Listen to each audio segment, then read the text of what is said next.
പ്രിയമുള്ളവരെ, അസ്സലാമു അലൈക്കും വറഹ്മത്തുള്ളാഹി തആല വബറകാത്തു. നമസ്കാരം നേരുന്നു.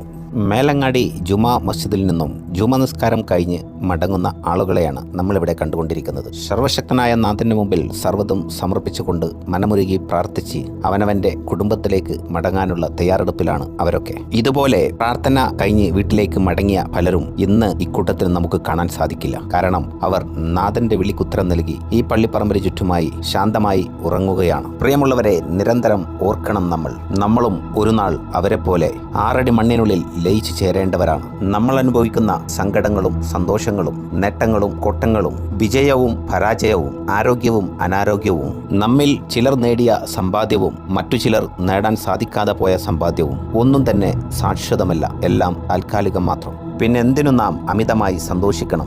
എന്തിനു നാം അന്ധമായി സങ്കടപ്പെടണം? നാം ഓരോരുത്തരും മാതാവിൻ്റെ ഉദരത്തിൽ നിന്നും ഭൂമിയിലേക്ക് കാലെടുത്ത് വെച്ചത് കരഞ്ഞുകൊണ്ടാണ്.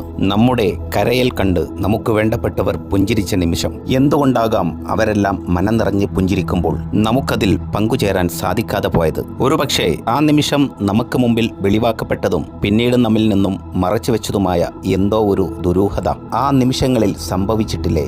തീർച്ചയായും ഭയപ്പെടുന്നതെന്തോ കണ്ടതുകൊണ്ട് തന്നെയാണ് അന്നു നാം കരഞ്ഞത്. ഒരുപക്ഷെ ദുനിയാവെന്ന പരീക്ഷണ ഭൂമിയിൽ അതിജീവിച്ച് മുന്നേറുക എന്നുള്ളതിൻ്റെ കാഠിന്യവും സഞ്ചരിക്കാനുള്ള പാതയിലെ പ്രതിസന്ധികളും പ്രതിബന്ധങ്ങളും എങ്ങനെ മറികടക്കും എന്ന ചോദ്യങ്ങൾക്ക് മുമ്പിൽ പതറിപ്പോയതുകൊണ്ടായിരിക്കാം ആ നിമിഷം നാം കരഞ്ഞത്. പ്രിയമുള്ളവരെ, ഇവിടെ ഉയർന്നു കാണുന്ന ബോർഡുകൾ നിങ്ങൾ ശ്രദ്ധിച്ചോ? ആരൊക്കെയോ അവരുടെ അന്ത്യവിശ്രമത്തിന് വേണ്ടി മുൻകൂട്ടി അവകാശപ്പെടുത്തിയതാണ്. അവരാരും തന്നെ അറിയുന്നില്ല അവർക്ക് മടങ്ങാനുള്ള സമയം. അങ്ങനെയുള്ള അറിവുകളെല്ലാം സർവശക്തനായ നാഥൻ നമ്മിൽ നിന്നും മറച്ചു വെച്ചിരിക്കുന്നു. നമ്മൾ ചുവടുകൾ വെക്കുന്നതിന് മുന്നേ നമുക്ക് സഞ്ചരിക്കാൻ മറ്റൊരാളുടെ സഹായം ആവശ്യമായിരുന്നു. അതുപോലെയൊക്കെ തന്നെയാണ് ചലനമറ്റ നമ്മുടെ ശരീരത്തിന് സഞ്ചരിക്കാൻ ഇന്നല്ലെങ്കിൽ നാളെ മറ്റുള്ളവരുടെ സഹായം ആവശ്യമായി വരും. കാണാൻ കുളിരുള്ള കാഴ്ചകൾ സമ്മാനിക്കുന്ന ചെമ്പരത്തിപ്പൂവ് നിങ്ങൾ ശ്രദ്ധിക്കുന്നില്ലേ? ഖബർസ്ഥാൻ്റെ ഉള്ളിലാണ് അത് വളരുന്നത്. അതിനുമുണ്ട് പറയാൻ കഥകളേറെ.